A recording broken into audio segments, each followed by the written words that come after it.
webinar. Okay, Paul, we are recording. Okay, Thanks for being here today. thank you. And hopefully everybody's having a good day. So we're going to talk about nuisance and right to farm laws. If you are not in Maryland, I can talk generally about Delaware. I forgot to add Delaware into this. I'm so used to just doing my Maryland only presentation. And I can talk about other states, but you might have to give me a minute to remember what's in those laws. Because ours is a little bit different than the other states. So I will go ahead and get started. Yes, university programs are open to all. This institution is an equal opportunity provider. And I forgot to share the sound, so none of you heard the great sound that came with that. That's on Paul. None of this is legal advice. I'm glad we're all good with that. We're going to keep going. All of this work was funded by, originally by the Northeast Risk Management Education Center. I actually need to update this slide because they funded part 2 of this project, and I'll talk a little bit about what the project has funded on the next slide. I'm in the Department of Ag and Resource Economics. I'm also part of the Ag Law Education Initiative, more collaboration between the Cary School of Law, College Park, where I'm located at, and then the School of Ag at UMES. You can find all our information at umaglaw.org. We're funded by Empowering the State. I'm going to keep going. I do a blog at agris.umd.edu, and I do a podcast there that I need to pick back up. So we'll go through an introduction real quick. So the first thing I want to talk about before we get into nuisance is really what are right to farm laws. They're a product of the 1980s. What we saw in the 60s and 70s leading up was we had urban sprawl moving into areas that had never had urban sprawl, where people were unfamiliar with farms. And we had a lot of nuisance lawsuits throughout the 60s and 70s to where ag operations were closed down based off the dust and odor and other things they were creating. Originally, the idea behind the laws they are codification of what is known as the coming to the nuisance defense. If you move into an area, you typically cannot complain about the things you could normally see within that area. So if you moved into an area with ag and all of a sudden ag became what you considered a nuisance in the area, because you moved in, because you knew about it and you could see it, we normally wouldn't let you sue on that. But the problem was it never was a perfect defense, and sometimes farms would lose. They have really morphed past the coming to the nuisance defense. They really are about understanding that ag has issues and creates odors, dust, other things at times that are normal within the operation that those that live near it and may have never been around a farm may not understand. So they're much more focused in today about meeting certain requirements in order to protect yourself from a nuisance lawsuit. So what is a nuisance? So before we get started with right to farm, we got to understand what nuisances are. So nuisances are an activity, a condition, or situation such as loud noise or foul odor that interferes with the use and enjoyment of property. So it's anything that causes you not to be able to use your property. And I'll talk about a few examples with farms as we go along. But if we're looking at farms do all of this. They're going to create, conditions or activities or situations that may interfere with someone's use and enjoyment of their property. We're going to end up with dust. We're going to end up with odors. We're going to end up probably with loud noises from tractors. We're probably going to end up with livestock doing certain things that may create problems for neighbors. That's not always going to end up being, it is a nuisance. It's just the way we think about it. The idea is your neighbor can't create conditions that impact your use and enjoyment of your property. So there's a limit on what you can do with your own property. You can't impact other people's properties. If you do not watch this show, it is Clarkson's Farm on Amazon TV. It's an English farm, but you can go online and follow like his trials and tribulations with his local county council in some of the things he tries to do that actually end up impacting his neighbors in some ways. So it's quite an interesting way to look at it. So my nuisance example I always start this off with is you live next door to a field that has applied manure to it. They spread the manure. Your use and enjoyment of the property may be limited because what you do outside for a few days may be impacted by the application. Is that a nuisance? And feel free to type in the chat if you want to. I think I can see it. I'm glad someone else loves Clarkson's Farm. Is what I keep pointing out to people here, the show I watch on planes, because I just want to laugh while I'm on a plane and not think about the fact that I'm in an airplane flying somewhere. Anyone have thoughts? Is this a nuisance? Seeing no one really, yeah, I see a no. No, it's not a nuisance. Not everything that impacts your use and enjoyment is going to be a nuisance. It's only when it rises to certain levels is it going to end up being within that area to where we're thinking about nuisance. And I'm going to close the chat for a minute. With a nuisance, we have to have two elements in it. We have to have an intentional interference. So that whatever you're doing has to be intentional to impact another's use and enjoyment of their property. We go back to my example, spreading manure, even though the farmer may not think of it that way, is an intentional interference because it will impact use and enjoyment. But the thing we have to think about is that intentional interference. And I love how Google, I just now caught this when spell check caught it, they automatically changed it to international. So I will get that fixed and send it to Shannon with a corrected copy. The intentional interference, not international interference, has to be unreasonable. So whatever we're looking at when we're thinking about it in the scope of a nuisance, it has to be unreasonable. So if we go back to my example, that's probably not unreasonable because it's not having long-term impacts. It's something we would expect normally out of a farm, few days impacted, not causing that big of a problem down the road. So what do the elements mean? In it, we always look at these factors. These are factors courts have looked at over the years to think about what a nuisance is, the extent of the harm involved, the social value of the harm involved, the value of the use or the social value of the use, and the suitability to the harm in the current area. We often look at, are we keeping a pig in the parlor or are we putting a pig in the backyard? Where's the pig at and do we expect to see a pig there? If we don't expect to see a pig there, that's probably going to be a problem. The reason I use Smokey and the Bandit as a GIF here is I always point out to people in that movie, he points out at one point, he has a quote with Sally Fields where he says, just how dumb you are depends on where you're standing at that moment in the country. What a nuisance is really does depend on where you're standing at that moment in the country. Like in an ag area, we expect certain things to happen. In a downtown city area, we expect other things to happen. So where we're standing at that moment tells us what a nuisance potentially will be. And potentially areas can change to create things becoming nuisances that may have not always been nuisances. So it's really what right to farm laws are getting down to is like protecting farms that are in areas that may be changing in some way. And also protecting operations against neighbors who may not understand what is going on. The other thing to point out with this, because I told you it started off as a codification of the coming to the nuisance defense. Coming to the nuisance is this idea we look at and say, who was there first? Was it the activity or the person complaining? And usually we're looking to see was a nuisance there first, and the person should understand it.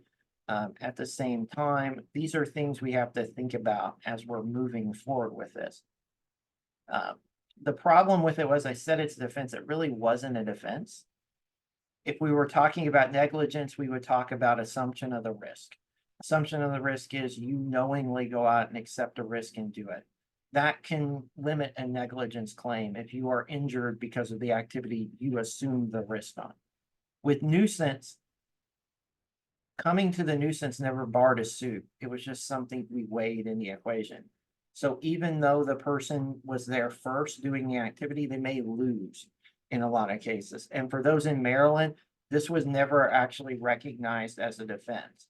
There are court cases from the 1800s where people move in to areas ill-suited for what they wanted to do, built a business, and then complained about the other business causing them impacts. The courts in Maryland never really recognized this. Other states did recognize it. That's where right to farm laws come into play. Because we had this rise in nuisance over the years, we started seeing this come into effect in the 1970s and 80s, as I was saying.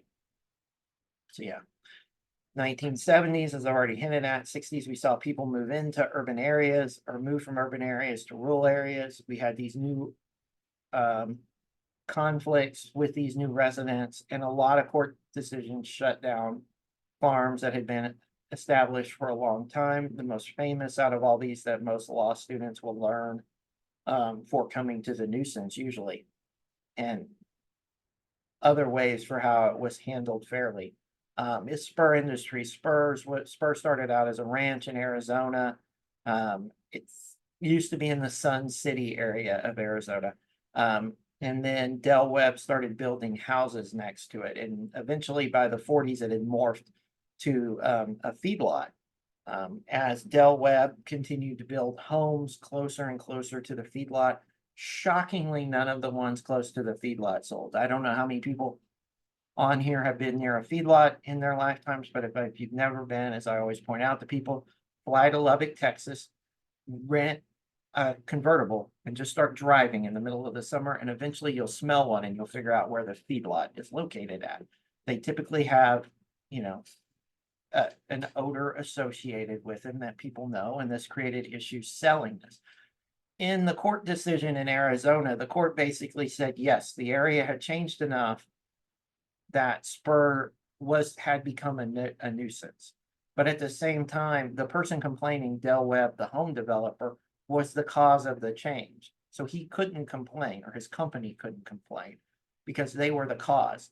So yes, Spur needs to move to get out of the area to continue to operate, but Del Webb needs to pay for that to happen. So in that court decision, they actually forced the person complaining to pay to move them and pay for lost profits over a certain period of time while the feedlot moved. And that was a pretty common dispute. Sometimes farms were shut down, sometimes they were fairly decided like this, but you know, it was all over the map.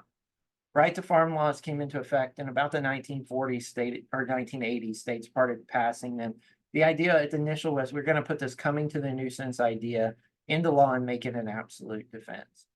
But unlike I say, unlike coming to the nuisance, now we have a thing that will bar a nuisance claim. It's not a factor in it. We just look, if you meet the qualifications in the law, it actually applies to you. And all 50 states have some form of these laws. I can show you at the end where a good resource is if you want to look at it later. So if you're not in Maryland, you can look at what your law says, except for one state, Delaware, and I'll explain that in a minute. All of these laws have very similar features, but many of them operate in very different ways. A lot of the ideas, and we'll talk about how this applies in Maryland, is the idea is we really are looking at what are the features in the law and what are the requirements that you have to meet within these laws in order to gain the defense. So we'll look at Maryland's. And it's probably harder to see because I used a dark background. But I kind of put in bold all the things you need to think about with this. You need to be an ag, silviculture, or commercial fishing or seafood operation. We are one of the only states that actually includes commercial fishing and seafood within their right to farm law, because a lot of the problems the seafood industry and the fishing industry may face are also issues ag may face as well. You have to be in operation for a period of 1 year or more. And I'll explain part of where the confusion is now within part of that law in a minute.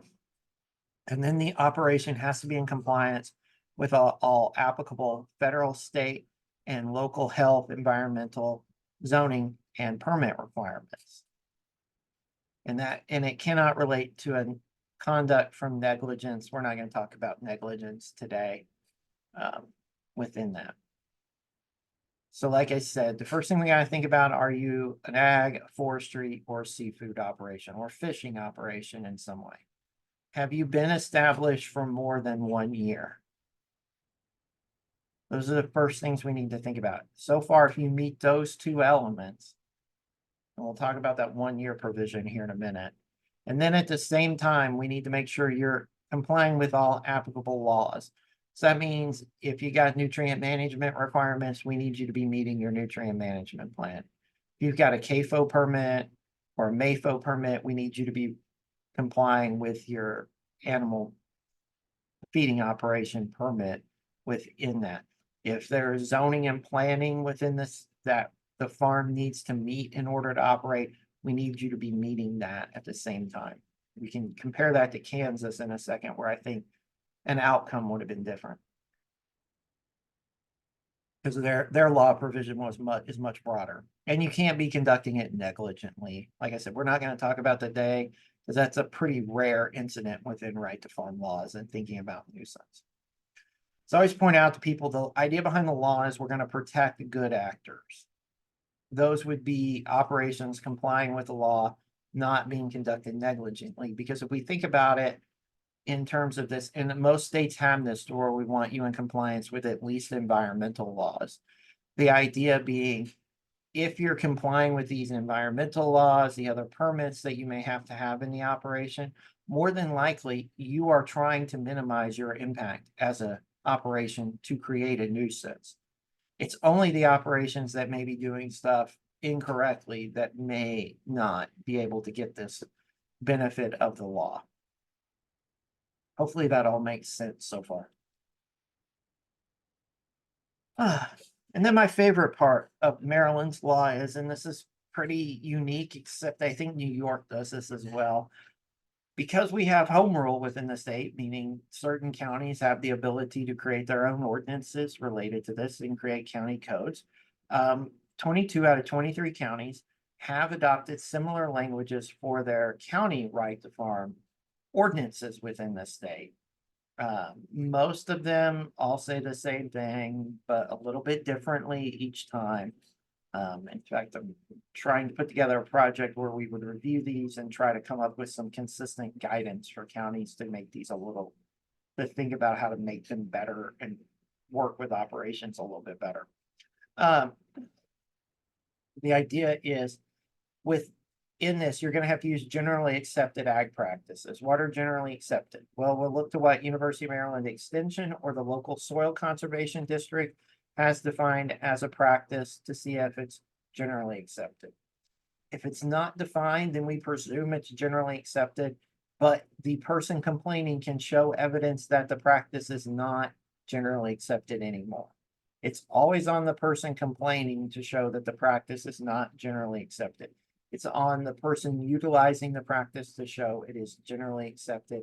And here's why it's generally accepted. It's either something University of Maryland Extension is telling you to do, Soil Conservation District is telling you to do, or in a lot of cases, we will look to see, is someone else telling us we could do it for whatever you're doing, and it still shows some valid proof that it needs to be. So we don't automatically assume anything not within that scope is not generally accepted. We really do put it on the person complaining to highlight why this practice is no longer necessary.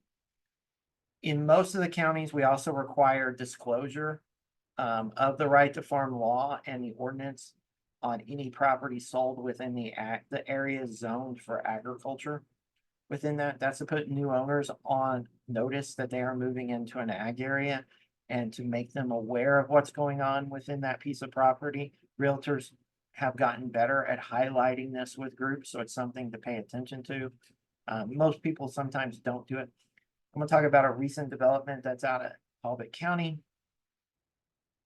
And I say it's tied to when the operator bought the land. It's not really tied to when they bought the land. It's tied to when they started doing the practice. So within this, the court started looking at when exactly did that practice go into effect, and did that change that 1 year provision? So I used the timeline. 2020 operator buys farmland. Sometime in 2022, they start applying and storing biosolids on the farmland, or 2021. September 2021, they complained. It's not clear when it happened because there was differing evidence in the record as to when this took place. I skipped this because you don't have sound. That was all the bugs that appeared on the property. All of this has to go through a county mediation program. So the one thing to point out about Maryland's law that we haven't talked about yet is that with all of the claims, you don't go to court. you go to mediation or before a county board first, depending on how the county is structured. Some counties have county boards that hear these, or you can go to MDA and go through the ag mediation program. It's sort of, if one doesn't exist, you go to MDA. If the county board exists, you go there, but the county board can still call in MDA to do this process. Because it's an agency decision when the county board reviews it, it would be different if it was MDA mediating it. The circuit court reviewing the decision reversed. They found the law didn't apply because it mattered because the neighbors had brought the suit within the 1 year. So like I said, the land was purchased and the practice started, and the neighbors complained before that 1 year provision had expired. That's the problem within some of this, and this case is actually being appealed right now to figure out, did the circuit court actually make the right decision within this? Most states would view this as, we don't care about when the practice starts, we care about when the land was first used for farming. If I'm confusing you, please put it in the chat and I will clarify. But with this, in most states, we really care about when that land started being used for all of agriculture. In a lot of cases, we don't care about practices changing. In Maryland, looking at it, and we don't know if the judge misinterpreted the law or something else happened. I'm not here to speculate. The idea is that in this, based on this court decision, we look at when the practice started, not the operation. So all that happens. I haven't looked, I have not gotten an email yet from anybody complaining or praising the decision yet. So I know that decision has been appealed before the Court of Appeals in Maryland. If you'd like to watch the oral arguments, you can go online and watch them. I can give you the case name. It's even more fascinating to watch at 3 times speed. Or 2 times speed. It was a lot of fun to watch. Any questions so far on the right to farm law? Okay, I'm not seeing any chat pop up, so keep going. So what's not going to be protected? We're not going to protect violations of any federal, state, or local laws. You're not going to worry about if you violate your permits or your regulations and any of that as well. The reason we're not is it's a nuisance defense. It's not a general get out of jail free card. It only protects you against nuisance suits. I point out the nuisance, it probably only applies to those caused by the ag business and not by other businesses the farm uses or farm runs. What could be a good example of things that potentially are not ag related being run on ag businesses? You may want to guess in the chat. And then I'll explain my favorite Alaska case.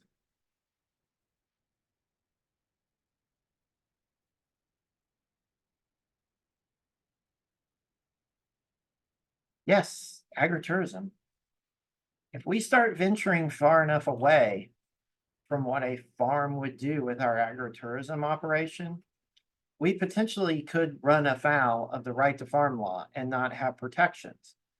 The best example of this is a farm in Tennessee. Farmer built a corn maze every year, put a design in it every year. What's the best way to look at your corn maze design if you want your patrons to see the corn maze design? I should say, what's the best way to look at it that would create the most disturbance to your neighbors? Overhead. Yes, overhead on a helicopter, correct? Yeah, he started running helicopter rides to look over the agritourism operation, to look at the corn maze. And then he also realized that there was this nice spot in the back of the property that could be used as sort of a staging area for concerts. He could put in, it was nice, flat, he could put in a stage, he could put in lights, rudimentary enough that he could run concerts back there. What do we expect to see in an agritourism operation?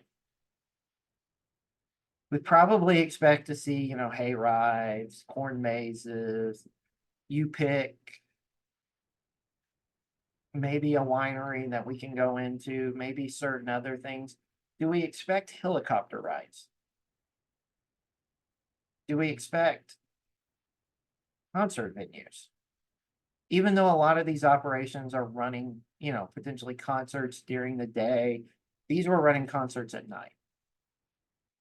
In this, the neighbors sued because there was a lot more noise, there was a lot more traffic, there was helicopter noises all the time too in certain times of the year, and they actually won. The court basically said the right to farm law didn't apply because we had moved past what we expected to see on a farm. Certain practices were okay on the farm and certain practices were okay within the agritourism operation, but there were a lot that we didn't. So the court sent it back to the lower court and basically said, you have to figure out what these practices are we would expect to see. So as we see farms diversify, we're potentially going to see some conflicts if neighbors start complaining on right to farm. I would say that's going to be a little different in Maryland because normally it should go through the ag mediation program. But if it's outside that, it may not always work. My other favorite case, and I'll have a few minutes, I can also talk about my Kansas case that I love so much, is we had a right to farm decision based around a hobby farmer in Alaska. This gentleman owned a sewage septic or a septic pumping service that would go out, pump septic tanks, and he needed a place to store his nutrients. We bought a farm that already had approved storage for animal manure on it. So his working theory was, well, I can just store the stuff I'm pumping with my business in these tanks or in these lagoons. Lagoons. He then went to the State Department of Ag and the State Department of the Environment and filed the paperwork to build more storage on the property. He doubled the amount of storage available for manure. Mind you, he's not storing manure, he's storing stuff they pumped out of septic tanks from people's homes on this property. In the process of filing the paperwork with the state, he specifically told them there was no storage on the farm. Shockingly, the neighbors that lived near the farm started to complain because all of a sudden a lot more odor showed up than what they were doing or what they were expecting. His argument was when he went to court, right to farm law applies. He's a farmer. He hasn't started farming the piece of property. He attempted to farm a little bit more and a little bit more every year, but he really needed to build the nutrients up on the farm before he could do anything. The court looked at it and said, well, based on the test that the neighbors have done, you have enough nutrients on the farm to be able to farm the farm for, I forget how many decades he could farm this piece of property with just the nutrients stored on the farm alone. And then they pointed out specifically that he basically had lied in all of his permitting applications that he didn't have any storage on the property. So that created other problems for him. So they basically found the right to farm law didn't apply because he really wasn't a farmer. He was just someone claiming the law's protection by saying he might farm in the future. It doesn't support a future farm. It supports the current farming operation. And it's also never good to lie to the government on any farm because it will probably come back to bite you later. The other thing to point out is it's also probably not good to then lie to them that you're storing manure on the property when that is definitely not what he was storing, and it was just a way to benefit his private business. I'm sorry to tell all of you that story while you're eating lunch. That's probably not the best use of your lunch hour.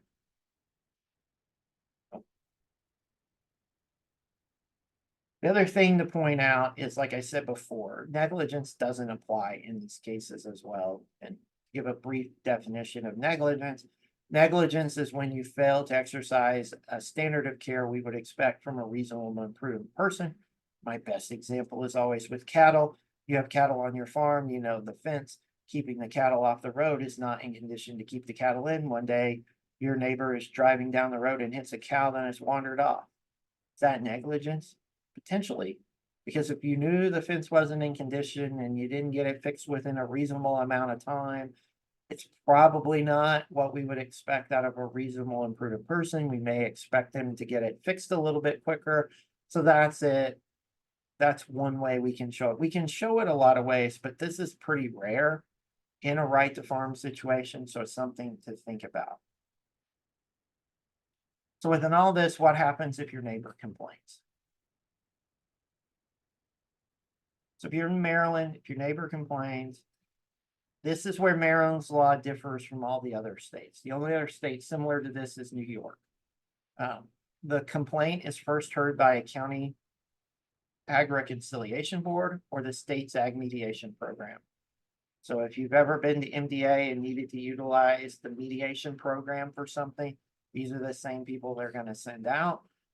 Or they'll have a county ag reconciliation board. Typically that board is made up of local ag producers. Typically Farm Bureau will name some members to be on it.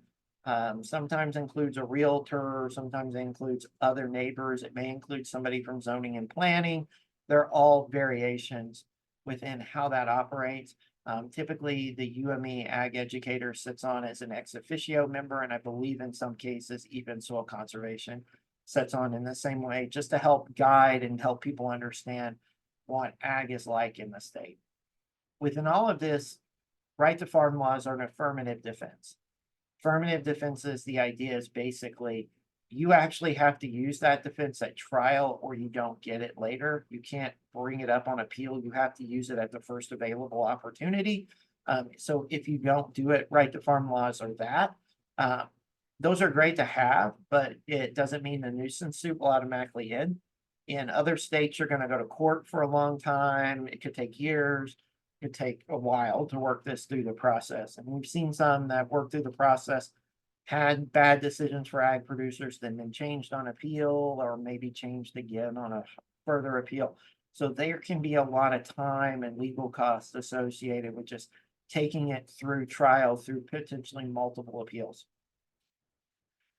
Local review and mediation helps control a lot of costs. It should be a quicker process. In most cases, if you don't have attorneys involved in it, I've worked with a few folks who consistently almost always want attorneys involved in the mediation, which is fine, but that's going to potentially increase your cost in some cases. The other reason we want to do this is it's typically much more informal, and it's probably going to provide better outcomes than what we would expect at trial. I always have to point out to people, when we're dealing with a lot of things that can go to court, either whether it be with a nuisance or other claims, courts may have a limited toolbox that they can use to fix your problem. Mediation has a bigger toolbox because we can all work out a solution for what needs to happen, or local review can help with that too. And as I said before, in a lot of cases too, the reconciliation boards may actually ask the mediation program to come in and mediate because they're not actually trained in a lot of this. What happens if it's not heard by any of that? Then the court really doesn't have jurisdiction to hear it. They have to let it go through this process. It's an important feature of the law.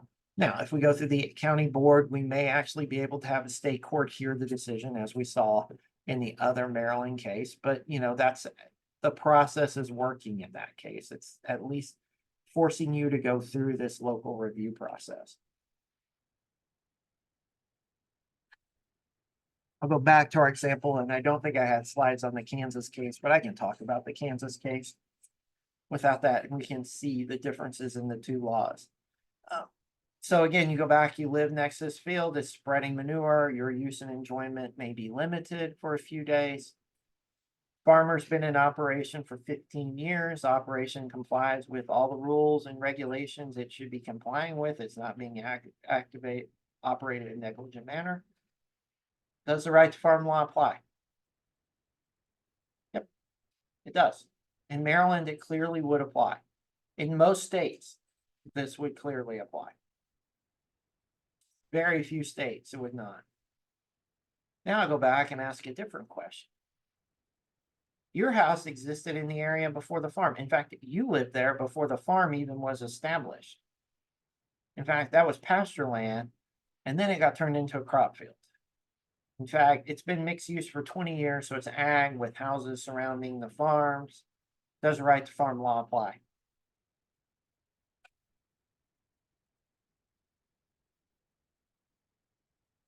Anybody else want to say something in the chat?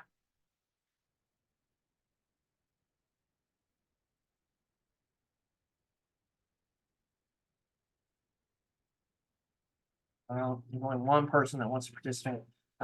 Yeah, I'm gonna say probably two. My guess is more than likely it would apply. It would apply.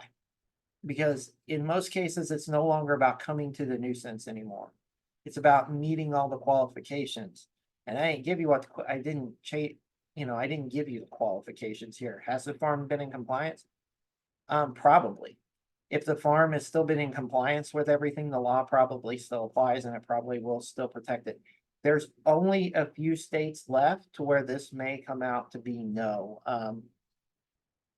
Delaware's one of them where it may, just from the way the law is written, and it has a similar problem. North Carolina is the most famous with this, with their hog litigation over the past few years, where that has been in, where the neighbors were there before the hog operation, so it allowed right to farm defenses to come in, or allowed the right to farm law at that time not to apply. It now would apply in those states.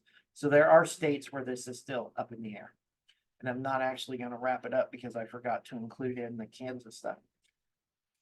So while you stare at this, listen to me tell you a story, while you eat your lunch.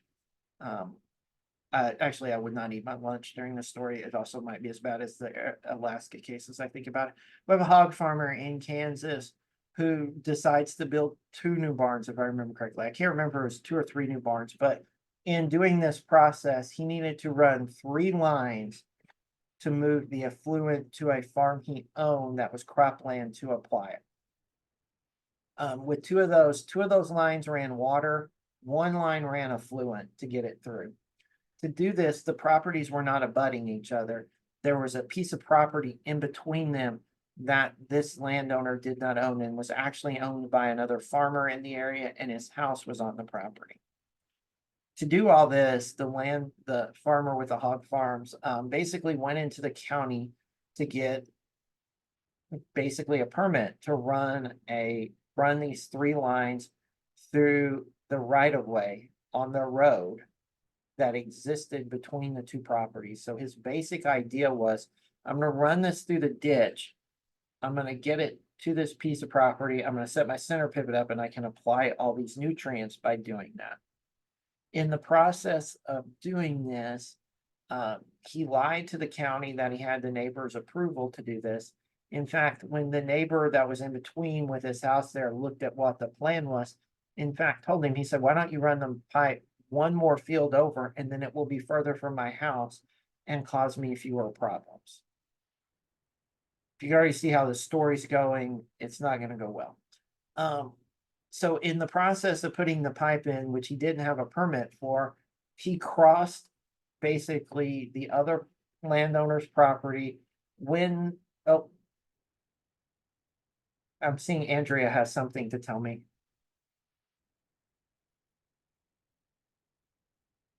I'll continue my story. While I wait.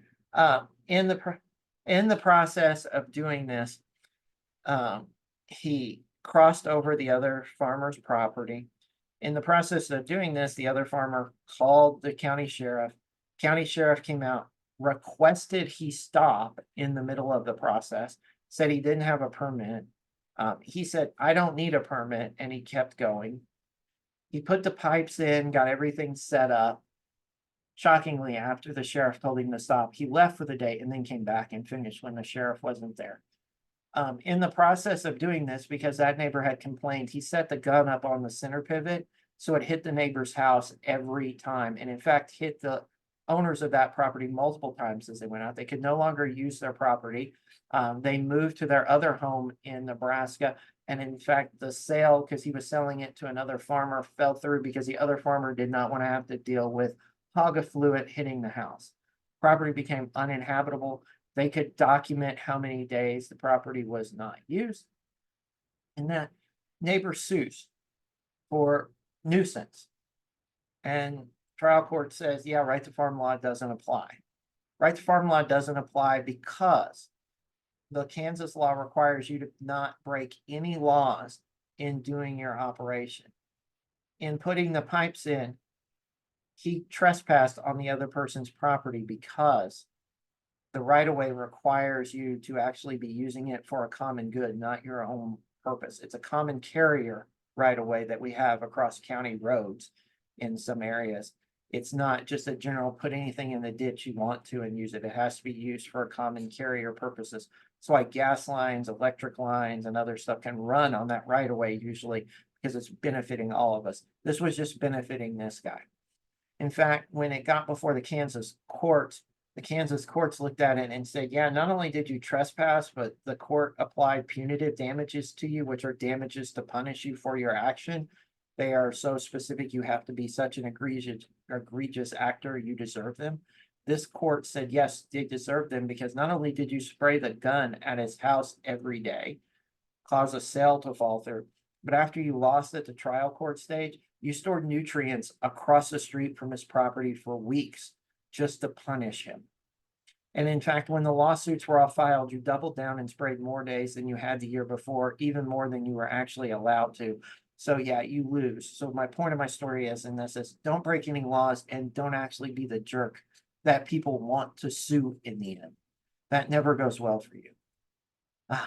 So to close all this up, right to farm is a nuisance defense. It offers protections when other requirements are met. You got to make sure you stay in those legal requirements. It's not about coming to the nuisance anymore. It really is about this idea of meeting these legal requirements to protect the farm. And whatever those defenses are, we need to pay attention to them. And at the same time, work with neighbors and explain when necessary so you can help them address issues. As I said, all this is funded by the Northeast, and I forgot to include it, but I'll send a link out with it at the end. This is all part of an online course if you want to join in and learn any of the information. And I can go to my contact info and stop sharing my slides so you guys can ask questions.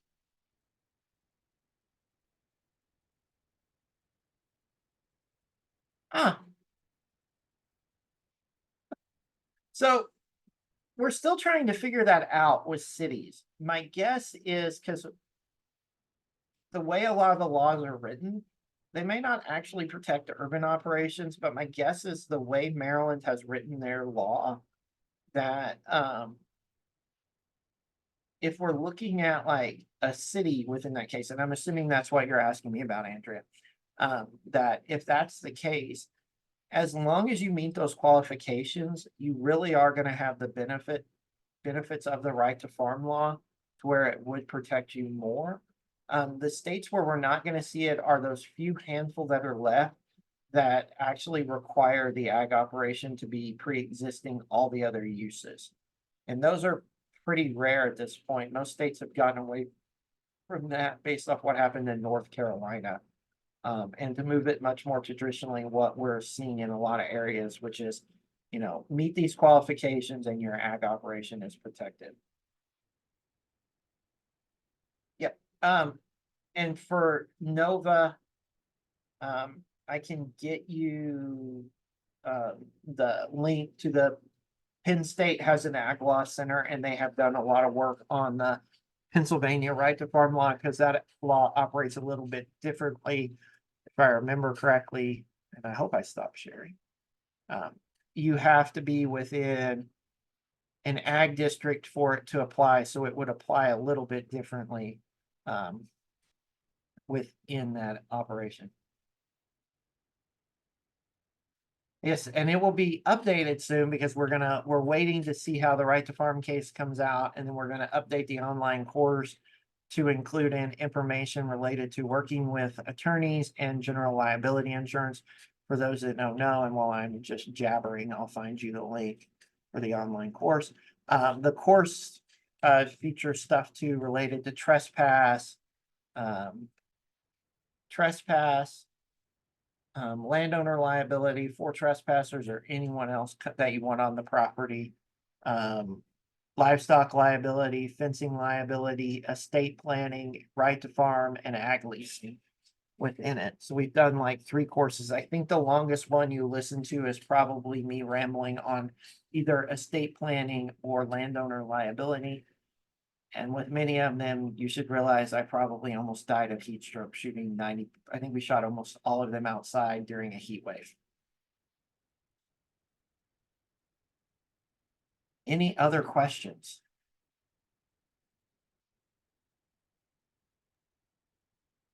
Thank you, Paul, very much. It was an excellent overview. I think the examples are very helpful. And we went about as long as I thought we'd go.